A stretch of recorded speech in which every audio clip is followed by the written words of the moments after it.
Bem-vindos ao Fôlego por Perto, a terceira temporada do Fôlego, um espaço de inspiração e expiração para a liderança.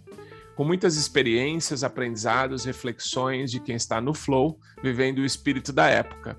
Eu sou Felipe Urbano e aqui a gente vai misturar comportamento, causa, inovação, propósito, arte e cultura. E nessa edição, falar das janelas que a gente pode abrir e as coisas que a gente pode aprender com o que temos por perto. Sempre com uma boa conversa. Eu sou a Tânia Savagé e hoje a gente está aqui para receber a nossa convidada, que é a Ana Menegoto, RH da Sodexo, no Brasil. Ana, bem-vinda, é um prazer ter você aqui. É bom te receber nesse fôlego e saber que, de alguma forma, ele fez parte, né, do seu fôlego em algum momento. E primeiro, então, eu vou te apresentar. E é bom a gente ler o LinkedIn, né? Não só para saber por todos os lugares por onde você passou, mas me chama muita atenção, dentro, né, do seu profile, falar do conhecimento de todos os processos e subsistemas dessa área que cresceu tanto e que mudou tanto. E pensando, né, na minha perspectiva de cultura, como é que é importante a gente conhecer processos e subsistemas, mas também me chama a atenção o desenvolvimento de lideranças, o design organizacional, a gestão da mudança e esse espaço de diversidade. Então, eu quero começar, né, trazendo que uma recentíssima pesquisa sobre resultado de times no momento da pandemia mostrou, por exemplo, que para quem é desenvolvedor de tecnologia, por exemplo, ficar em casa aumentou super a produtividade. E para quem trabalha em área de vendas, por exemplo, quem está junto é que aumenta a produtividade, né? Quando as pessoas ficaram separadas, isso diminuiu. Como é que é para você, né, operar, então, agora nesse mundo híbrido que definitivamente não é mais uma coisa resolve a vida de todo mundo? Boa pergunta. Bom, antes eu quero agradecer o convite seu e do Felipe. Estou muito feliz de estar aqui, acompanhei vocês desde o início mesmo, acho super legal a iniciativa, acho de uma generosidade também essa troca, então estou achando legal pra caramba.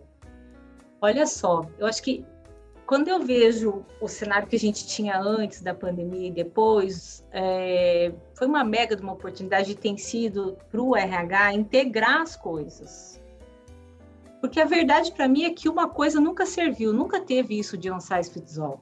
Mesmo antes, talvez a gente fingia um pouco, né, que isso cabia, mas já não cabia. Então, como é que você integra essas diferentes perspectivas? Se eu for olhar só o nosso cenário interno aqui hoje, né, os públicos que nós temos, ele por si só já não atenderia, porque 90%, mais de 90% da nossa população aqui dentro da empresa é de base operacional, elas nunca pararam. Não existe híbrido para esse público. Mas mesmo dentro do público administrativo, tem muitas realidades diferentes. E aí acomodar essas realidades e trazer todo mundo para uma discussão onde a gente tem dois chapéus, né? Um chapéu de colaborador e um chapéu de líder, para ver e tomar as decisões dentro da empresa. Foi a primeira vez em que eu vi talvez a gente tendo que abrir mão desses dois chapéus e colocando em primeiro lugar o ser humano de uma forma confortável. Porque o RH sempre tentou trazer o lado humano e tal, mas sempre com uma certa vergonha.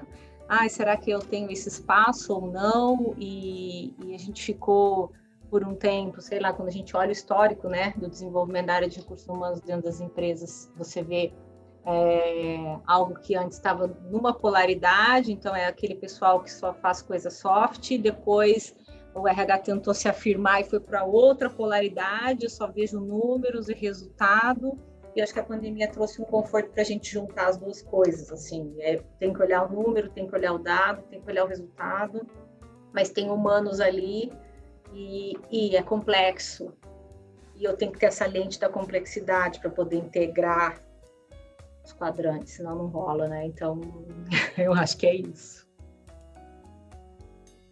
Já adorei a lente da complexidade dos quadrantes. Não sei se o Felipe gostou também.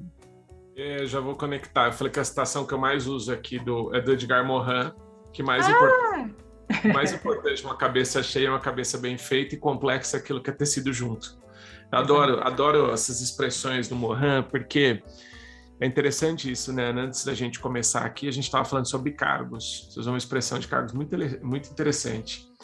E eu queria puxar uma conversa com você que tem a ver com a pandemia, tem a ver com complexidade, tem a ver com cargo, que é a seguinte: se a gente viveu um tempo em que a gente era muito pautado pelo cargo que a gente tinha, esse tempo está ficando cada vez mais longe no passado, pelo menos do ponto de vista do discurso intelectual, né? Porque para bastante gente continua bem importante o cargo, o tamanho da sala e etc.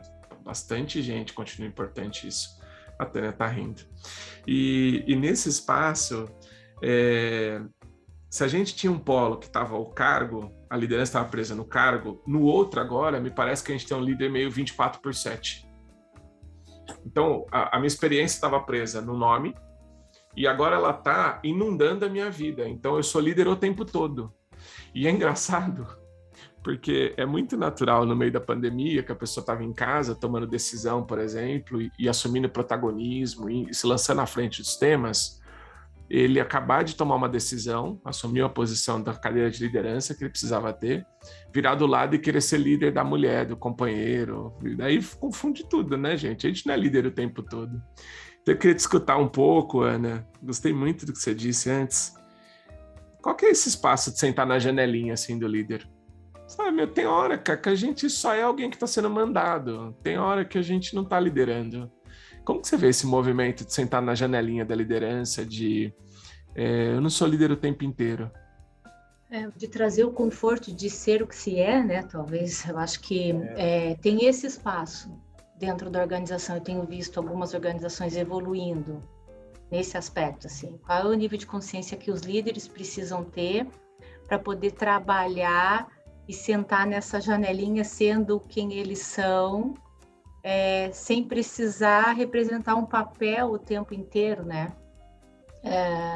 Trazendo o genuíno para dentro da empresa, trazendo o não sei, a não resposta, a vulnerabilidade, conseguindo segregar esses espaços, porque eu concordo, a gente ficou com o escritório fechado 2 anos, então 2 anos a gente liderou e as pessoas foram lideradas e a gente resolveu problemas e a gente desenvolveu soluções e tal, todo mundo dentro das suas casas, onde os papéis ficaram bem confusos. E olha, assim, eu não sei se eu tenho uma resposta ampla, mas só tem uma saída, né, Felipe? Ela é para dentro, assim, sabe? Como é que você vai fazer? Como é que você vai fazer? Desculpa, aqui estou pensando como é que eu te respondo isso, como é que o líder senta na janelinha? A janela é para dentro, não é para fora, né? É isso. Maravilhoso. A janela não está fora, é achar a janela de dentro, né? Isso é muito legal. Muito legal. Porque essa humanização talvez seja o melhor legado da pandemia, né? Tem muita coisa ruim, né? Tem um monte de coisa para a gente lidar, tem uma endemia, sei lá, de saúde mental que veio agora, né, com a questão da pandemia, mas tem esse legado que é legal, assim, da humanização dentro das organizações, de eu escutar um pouco mais sobre esse desenvolvimento dos níveis de consciência dos líderes e tal. Eu sei que é uma bolha, e ok, tô nela, e tem gente que ainda quer a sala, crachá, sei lá, o status, mas tem gente que não mais, que já quis e já evoluiu, né? Então, tô olhando esse lado positivo também. Tentei fazer isso ao longo de toda a pandemia, assim, tudo bem, a gente está aqui, o que dá para levar de bom, né? Qual que é o aprendizado? Acho que ajuda, e eu tentei trazer isso para os times e para as discussões. Maravilhoso. Muito bom. Que bom, Ana, te ouvir vieram duas imagens na cabeça. Uma história maravilhosa de um amigo que é poeta, o André Gravatar, que ele contava uma história de um personagem que ele vai andar na floresta e aí ele perde um olho. E aí, quando ele volta, ele bota um olho para dentro e o outro para fora. E aí ele começa a entender as coisas, né? Se a gente pudesse ter um olho para dentro e outro para fora. E outro, né? Esse lugar, esse tempo que a gente está vivendo, que pela primeira vez as gerações mais jovens elas têm mais habilidades para lidar com o mundo, mas não têm recursos internos. E eu quero conectar isso com um post que eu li seu. Eu achei tão bonito que você fala que diversidade se faz todos os dias. E você fala de ações afirmativas e intencionais. Que eu sinto que é o que falta muito, né? Qual é a intenção? Né? Se eu vou seguir qual cartilha agora, né? Então, você traz duas coisas que para mim são muito valorosas, que é o se faz todo dia. E assim, quando é que a gente precisa dizer que alguma coisa que a gente acredita? Todo dia. E qual é a intenção por trás, né? Como é que você vê a diversidade? Como é que faz para a diversidade estar na pauta de todo dia com intenção? Quando não é natural, precisa estar todo dia na pauta. Para mim é um exercício. Então, quando a gente olha historicamente o lugar onde a gente está, né, o Brasil, e todas essas desigualdades nessas lentes da diversidade, né, dos principais pilares que a gente trabalha, obviamente tem alguns pilares em que a gente não tem tanta dificuldade, outros que são mais difíceis, desafiadores, né? Eu vejo que é um exercício contínuo, consciente, por ainda não ser natural. Porque se a pessoa não vive aquilo na pele, né, em relação à diversidade, se ela não tem alguém muito próximo ou se ela não é deste grupo, dificilmente ela vai conseguir enxergar aquilo. Então, eu vejo de fato que as empresas elas têm essa responsabilidade de apoiar socialmente, de corrigir as questões históricas, as questões que antes eram aceitáveis culturalmente falando e que agora a gente precisa fazer um esforço. E aí eu separo essa questão de ações afirmativas, intencionais, eu sempre trago o lado da educação, que eu chamo de soft, né? O educar com amor, é explicar ali o porquê que aquilo é importante, e o hard, que é, sim, ter ações intencionais para poder virar esse jogo. Se eu não tiver uma meta, um alvo para atingir, dificilmente a gente consegue andar. E uma coisa não anda sem a outra, né? Eu nunca vi, pelo menos, assim, conseguir transformar uma realidade escolhendo só um caminho. Acho que a gente pode escolher os dois e aceitar, assumir esses dois lugares. E é isso. Eu sou apaixonada por esse tema. Por conta da essência humana que tem por trás de qualquer um dos pilares ou desses públicos envolvidos, né? Tem que ser genuíno. Sim. Achei muito bonito isso que você trouxe. Enquanto não é natural, tem que estar na pauta todo dia. Eu estava agora há pouco falando, né, com um gestor, ele falando, não, porque todas essas questões de gênero, como é, eu falei, sabe uma que eu adorei? Foi o Lázaro Ramos falando assim, são anos sem poder falar nada, então, desculpa, vai parecer que a gente está vomitando, tá? E tá mesmo, mas daqui a pouco passa, tomara. Exato. E tem isso em todos os grupos que hoje, né, estão vivendo aí com alguma dificuldade ou falta de espaço por não ter tido um privilégio lá atrás. A gente tem que assumir isso, né? Do lugar privilegiado que a gente tem, inclusive. Eu estava te escutando e eu tenho sido muito mobilizado por Esses dias saiu uma pesquisa no Brasil, o Luiz Calainho publicou, que fizeram mandei pro Ale, o Ale pirou com a lista, né, Ale? Ale tá na produção aqui do podcast, que era os 10 discos mais emblemáticos da história da música brasileira, por 162 especialistas. E aí o campeão foi o Clube da Esquina. E aí eu fui revisitar, né, Clube da Esquina, que é Lô Borges e Milton. E a primeira música tem falado muito comigo essa história de que é tudo que eu podia ser, né? Que ele gravou com o trio Jobim. E na música tem 3 expressões que eu gosto muito.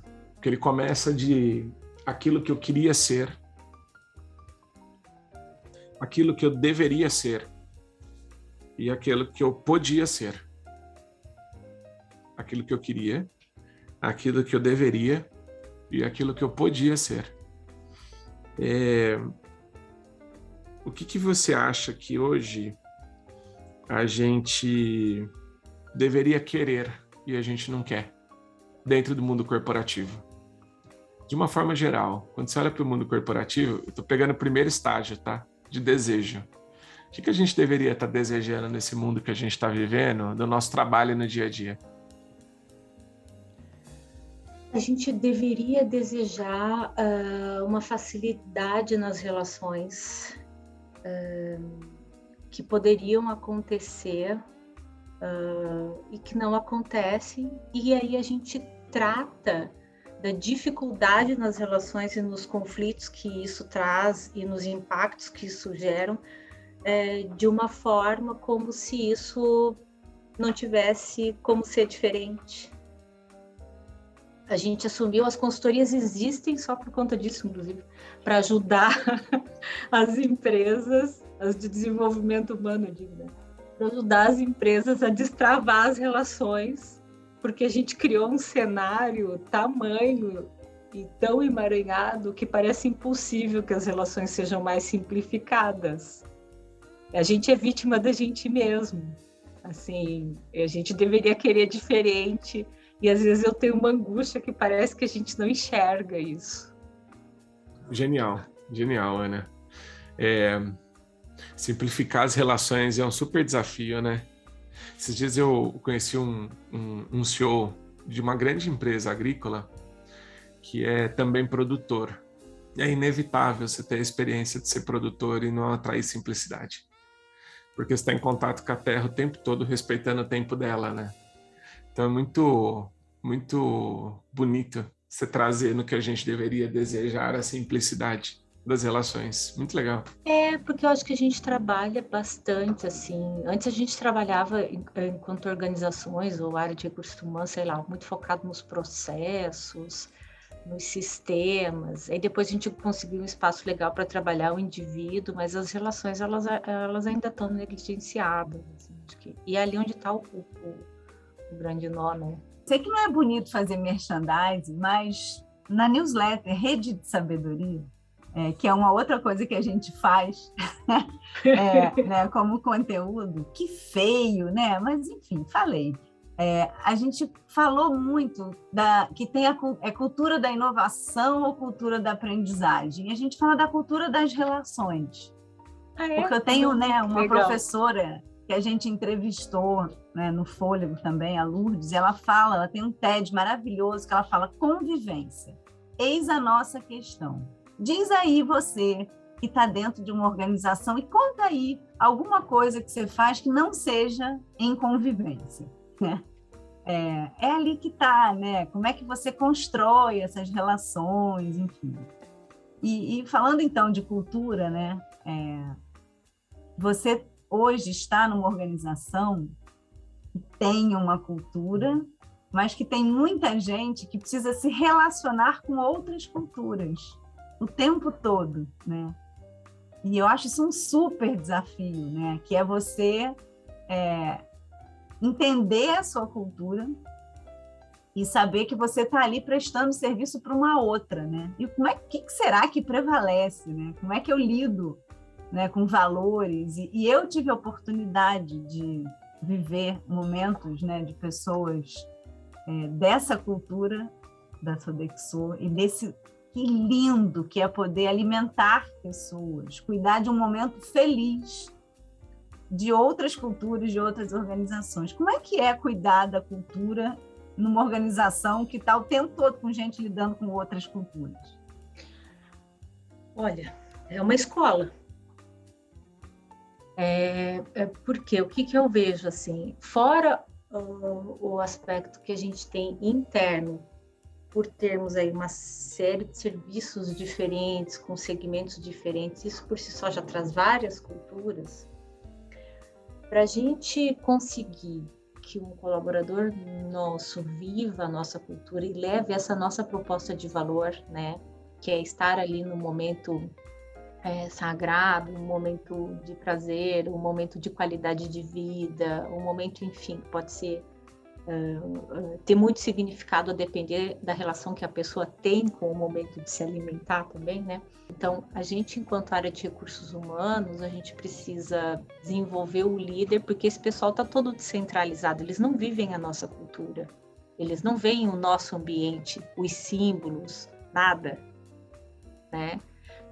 A cultura, ela está ali em vários aspectos, mas para eles está só no aspecto representativo do líder que eles têm ali. O líder representa a cultura da Sodexo. Porque o ambiente é a cultura do cliente, os símbolos é do cliente, os ritos são do cliente. Então, a gente tem que criar alguns ritos que são nossos, a gente tem que criar uma forma de se comunicar com eles, e a gente precisa fazer tudo isso por meio do líder, trazendo essa inspiração, esse orgulho de pertencer, essa identificação. Por isso que eu digo que é uma escola mesmo, porque você precisa fazer uma série de costuras para isso conseguir funcionar, né? E ao mesmo tempo é muito orgânico, e ao mesmo tempo se dá por si só, porque quando a gente encontra as pessoas espalhadas aí, né, do Oiapoque ao Chuí, literalmente, né, eles trazem, e os próprios clientes trazem também esse brilho no olhar que as pessoas têm, esse espírito de servir, esse estar atento e aberto, né, para a escuta do outro e tal, tudo que faz parte aí da nossa cultura. Experimentei e fiquei encantada. Tem isso. Muito legal. Ana, eu imagino que seja eu também tive pouquíssimas experiências, mas é muito marcante mesmo esse ato de alimentar que a organização tem, né? E eu fiquei pensando um pouco o quanto que você está diante de um rito da mesa é simbólico. Estar na mesa. A mesa é um espaço de conexão, de conversa. Na tradição judaico-cristã, por exemplo, a mesa é espaço de reconciliação. Tem uma finalidade de reconciliação consigo, com o outro. Tem símbolos, né, do pão e do vinho, enfim. E aí eu fiquei com uma coisa do fôlego por perto, que é o nosso grande tema, né? Como é que foram suas mesas, ou o que você aprendeu nas suas mesas no tempo de pandemia? Nesse tempo que a gente ficou mais em casa, no espaço, que a mesa tem ensinado para você, ou que você aprendeu lá, que continua até hoje, ou que te fez pensar que mudou as mesas da sua vida, de algum jeito? Como é que essa relação de uma empresa que alimenta tem alimentado a Ana?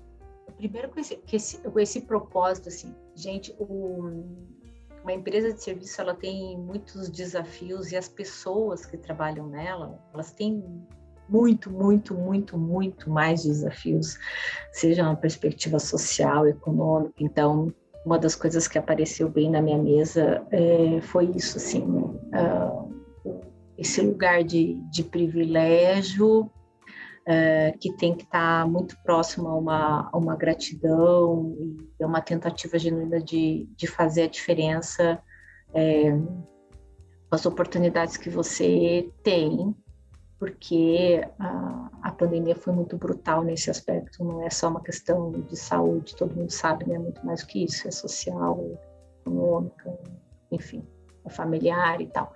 Então isso trouxe, inspirou muito, porque o nosso pessoal nunca pôde parar, né? E todo mundo tem medo, todo mundo perdeu gente, e a gente não poder fazer muito além do que a gente poderia nessa situação. A nossa sensação de impotência lá no início me ensinou muito. Eu acho que para bastante gente, para mim pelo menos, ensinou bastante a saber lidar com essa sensação de impotência nesse cenário. Veio também para minha mesa. Um outro aspecto é o conciliar também essa proximidade com a família, né? Então, antes da pandemia, eu viajava demais, né? Então, a gente ressignificou essas necessidades de viagem e isso me ajudou. Quando a pandemia começou, meu filho estava com 2 anos e pouquinho, 2 anos e meio, então foi muito desafiador. A gente estava aqui em São Paulo, trancado no apartamento, aquela história que todo mundo conhece. Acabou que eu estou lá no meio do interior e tenho galinhas. Então, e tenho quintal, né? E brinco que eu moro na roça, que é o fato. E estou lá. E me reconectei também com aspectos importantes para mim da natureza, dos ciclos, dos equilíbrios. Acho que, de novo, assim, a pandemia trouxe para quem tinha um lugar de oportunidade, um privilégio de repensar a vida, e é uma pena que talvez algumas pessoas não tenham aproveitado. Eu me agarrei nessa oportunidade de repensar, tentar ser um ser humano melhor. Estou tentando, vou morrer tentando, mas vamos lá, né? Pelo menos eu sabia que era importante. Que lindo. Agarrar essa oportunidade, né? É curioso, né? Essa semana, conversando com o CEO, ele chorou, falando do desafio, e depois pediu desculpa, se estava sendo piegas. Ele falou, não volta para esse lugar não, né? Tá tudo bem. Outro falou, nossa, eu estou desesperado. Você me ajuda? Não sei como eu faço isso. E eu estava lendo uma pesquisa que eu gosto muito de ler todo ano, que chama Trust Barometer, que fala sobre confiança. E esse ano, né, o tema é o ciclo da desconfiança, e falando como é que, na visão, né, do Brasil e em muitos países, os políticos e a mídia ajudam na desinformação e na polarização. Diminuiu o índice de confiança em organizações e CEOs, mas aumentou o índice de confiança no meu gestor. Gestor próximo.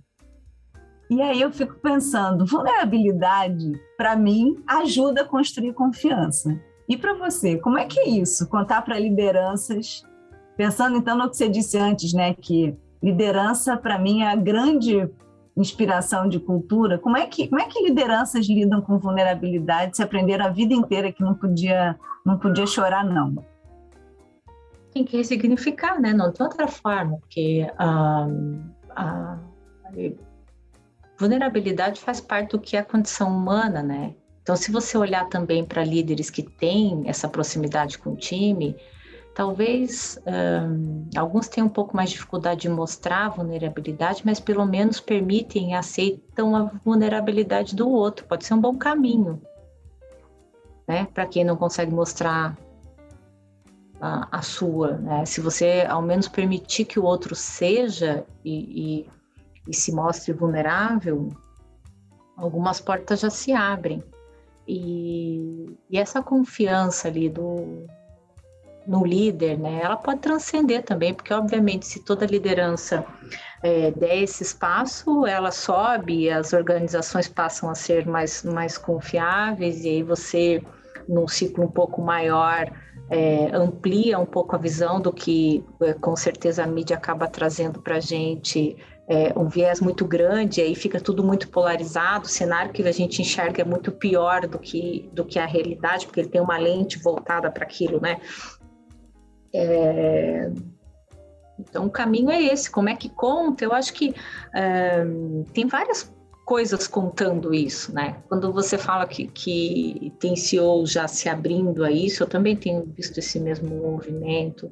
Quando a gente conversa sobre saúde mental nas organizações, não tem como falar sobre saúde mental sem falar sobre as emoções, não tem como falar sobre as emoções sem falar sobre a vulnerabilidade. Então, de uma forma estratégica e genuína, dá para pegar esses ganchos.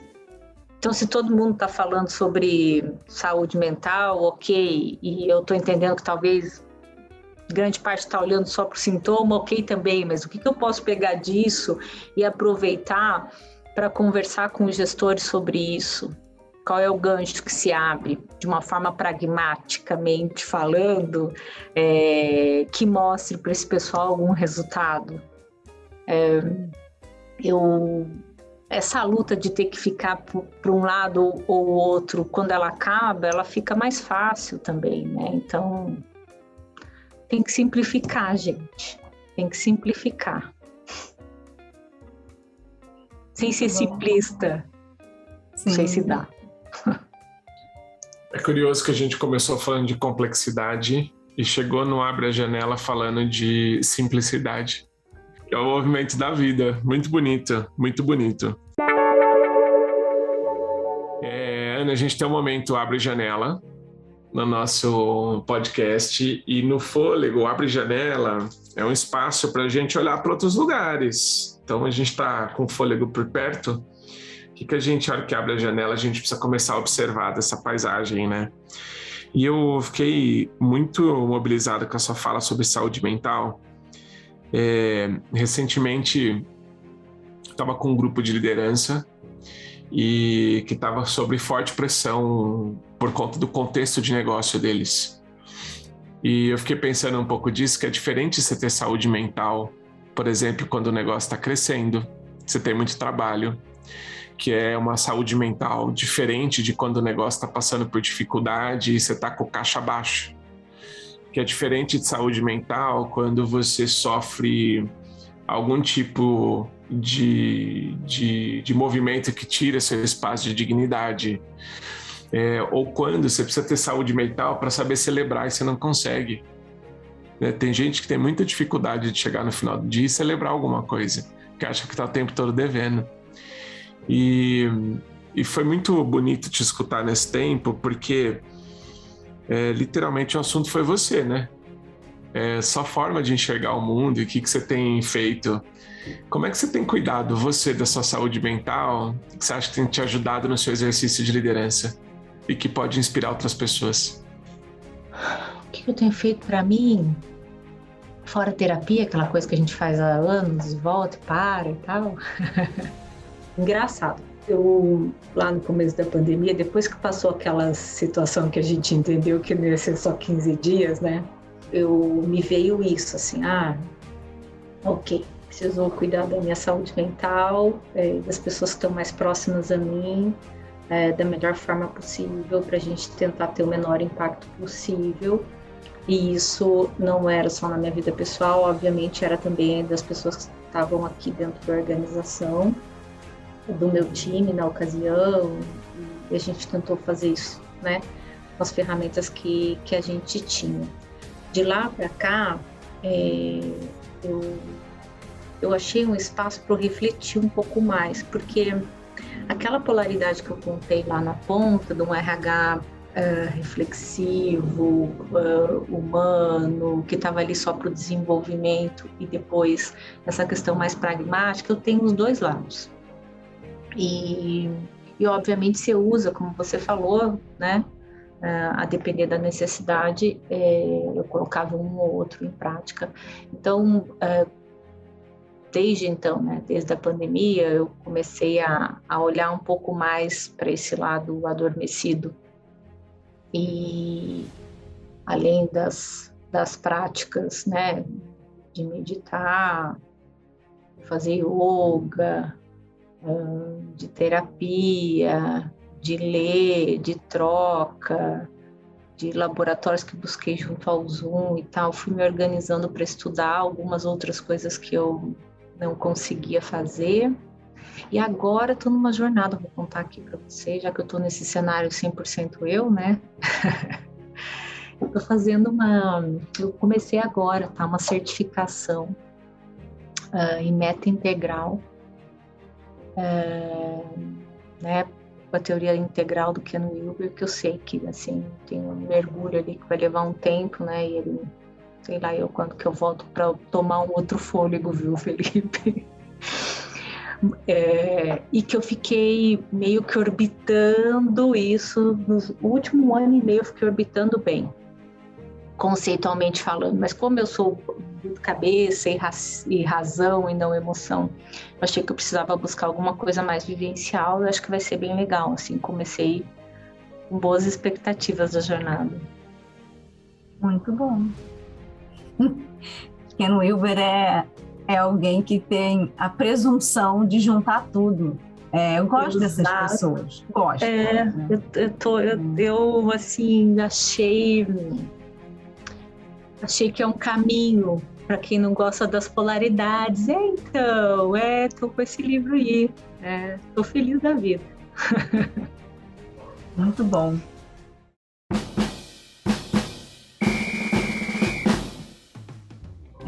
Ana, agora é um momento, meu momento, tá? No podcast, que é o meu momento de fazer as perguntas que a gente chama de ping-pong, que é para você responder rapidinho, tá?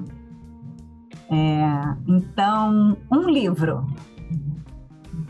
A hora que você falou ali da pesquisa, eu lembrei da pesquisa e das polaridades e da mídia. Tá? Eu estou lendo um livro agora que chama Factfulness. O hábito libertador de só ter opiniões baseadas em fatos, tá? E ele, assim, parece muito racional, mas não é, né? Porque ele trata desses aspectos, assim, dos nossos instintos e como isso ofusca as nossas lentes para o que é o fato. Então, estou gostando muito, recomendo, ainda não terminei. Estou no instinto 3, mas você me falou ali e eu lembrei agora. Muito bom. Uma série. Eu não consigo assistir televisão faz um tempo, tá? Porque eu estou tentando ler alguma coisa. Sei lá, a última que eu assisti foi A Casa de Papel. Eu gosto, achei legal. Ver essa condição crua do estômago da natureza humana. Maravilhoso. Uma música. Uma música? Tem uma da Mônica Salmaço que eu gosto. Puxa, não sei se eu vou me lembrar o nome. Se eu lembrar, eu te falo. Mônica Salmaço já tá bom, né? Eu inclusive recortei uma frase da música e pus num quadro. Agora aprendi porque o mundo dá voltas. Quanto mais a gente se move, mais fica no mesmo lugar, alguma coisa assim. Lindo. E falando então da terra, sei lá, tem algum alimento, assim, uma comida que você goste muito? Eu gosto de comida italiana. Gosto muito. Muito bom, muito bom. Nossa, Ana, eu estou encantada, amei conversar muito com você, te agradeço super. E quem quiser continuar conversando com você, te acha onde? Me manda uma mensagem no WhatsApp, porque eu não tenho, né, ali minha página no LinkedIn, de vez em quando eu consigo dar uma olhada e tal. Eu sou uma buscadora de coisas, estou sempre tentando ler e tal, mas nada muito além disso, não. Gosto de conversa, então me manda uma mensagem no LinkedIn e também no WhatsApp. Boa. A depender da urgência. Muito bom, muito bom. Obrigada, Ana. Ana, obrigado. Agradeço a vocês. Muito bom, Ana. Obrigado. E para você que teve fôlego para ficar com a gente até aqui, obrigado.